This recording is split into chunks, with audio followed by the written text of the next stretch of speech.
Good afternoon. Welcome. My name is Nicole Austin Hillary, and I am the Director and Counsel of the Washington, D.C. office for the Brennan Center for Justice. We would like to thank you all so very much for being here with us today. We know these are extremely busy times. There are extremely busy issues to cover, so we appreciate that you were able to take some time out of your busy day to spend some time with us to talk about the very important issues surrounding this upcoming election. I'm just going to briefly introduce Michael Waldman, who is the Executive Director of the Brennan Center for Justice. And as many of you know, Michael was the Director of Speechwriting in both Clinton administrations, so he comes to the Brennan Center with a breadth and depth of knowledge and experience working on election issues. And for those of you who don't know, but I'm sure you do, the Brennan Center is a nonprofit, part think tank, part public policy litigation organization that works on a variety of issues under the rubrics of democracy and justice. Voting rights and elections is one of our very, very important issues, and particularly during this timely season. So without further ado, I will turn it over to Michael, who will tell you a little bit more about today's program. Thank you, Nicole. Thanks a lot, everybody. And we will run through a brief PowerPoint setting out what we see as some of the major challenges to voting in this election. And then, obviously, we're happy to answer questions of any kind that you have. And as Nicole said, we are a nonpartisan organization. We're both a think tank. We do original research in this area, as well as being involved in litigation and advocacy. And we bring all that to this issue. And I should mention that with me here is Wendy Weiser, who is the Director of our Voting Rights and Elections work, Deputy Director of our Democracy Program, and Larry Norden, who heads our work on electronic voting and voting systems and technology. In fact, was the co-author of a study that was released last week with Common Cause, Is America Ready to Vote?, which looks at whether states are actually ready to vote. And, he can answer questions about that. It's not in the PowerPoint, but this is a map that, if anybody's interested, that goes through which states we do think are ready in terms of election day equipment and election day procedures. This is obviously an election where voting, how we vote, who votes, how votes are cast, and how votes are counted will turn out to be quite significant in terms of the outcome, in terms of whether our democracy lives up to its potential.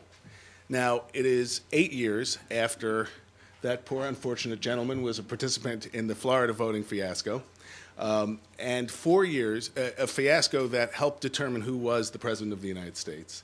It is 4 years after people had to wait online 10 hours in the rain in Ohio, a state where if 60,000 votes had gone the other way, you would have a different winner of the presidential election. And it's now little more than 2 weeks before this year's presidential election, before Election Day, although, of course, early voting has already started. So with 2 weeks to go, the question we have to ask is, what are the challenges to voting, and what are the major obstacles we're going to see? And there have been actually some positive trends. The news is not all bad. First of all, earlier this year we had the primaries. Many of them were without incident, although if you ask about problems, you'll certainly be able to hear about them from my colleagues.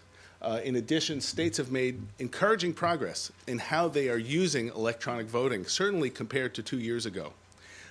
So that is another thing where there has been real progress. And then, of course, the biggest positive trend is the simple sheer number of people who are voting. It is a thrilling surge of civic engagement and citizen participation. You have more than double the number of people voting this year in the primaries than 4 years ago.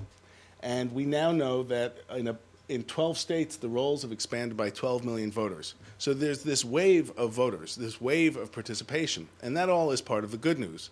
But that heightens the problems when you see efforts for disenfranchisement, efforts that would suppress the vote. Now, we see all kinds of problems all across the country that are in the nature of almost technicalities, technical barriers to voting. These are not the main topic we're going to talk about, but I want to draw them to your attention because we've been working on these. For example, in Ohio, the Secretary of State sought to block absentee ballot applications filed by the McCain campaign. because of a technicality, because of a box that wasn't supposed to be checked. And the Brennan Center and other voting rights groups actually intervened in that case on the side of the McCain campaign. You see something similar, and that was struck down. You see something similar in Colorado, I believe, where a voter who put a Social Security number in, their registration would not count if they didn't also check the box stating that they just put in their Social Security number. So you see all over the country these kind of technicalities by voting officials. A number of them are included in the document that Wendy Weiser prepared, which is called Instances of Disenfranchisement. But those are not really the biggest, broadest challenges and problems that we see. And I'll go through what those three are. The major barriers to voting this year that we see are the no-match, no-vote idea, which will the no-match, no-vote policy, voter purges and the problems with unaccountable and secretive voter purges, and the opportunity for partisan and disruptive voter challenges coming up. And as Yogi Berra said, it's very hard to make predictions, especially about the future, but we see these as the three biggest challenges to voting, the major barriers to voting this year.